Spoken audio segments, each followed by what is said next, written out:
Mahasiswa Universitas Trisakti mengecam pernyataan Menko Polhukam Tejo Edi Purjianto yang menyatakan kasus Trisakti 12 Mei 1998 telah selesai. Mereka mendesak Menko Polhukam meminta maaf kepada mahasiswa Trisakti.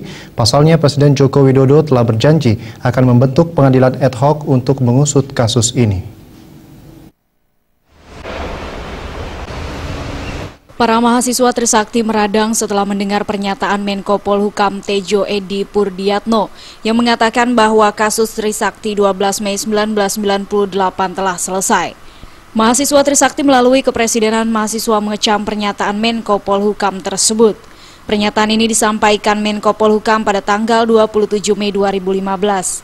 Sebelumnya 18 Mei 2015, Presiden Joko Widodo di hadapan Kepresidenan Mahasiswa Trisakti berjanji akan membentuk pengadilan ad hoc untuk mengusut kasus ini.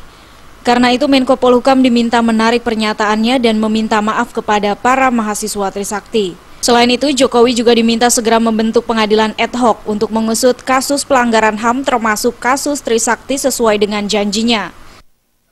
Satu, saya meminta kepada Presiden Joko Widodo untuk mengeluarkan kepres pembentukan pengadilan HAM ad hoc untuk kasus Trisakti 12 Mei 1998. Kedua, mengeluarkan kepres untuk pemberian gelar pahlawan reformasi kepada mahasiswa Trisakti yang menjadi korban penembakan.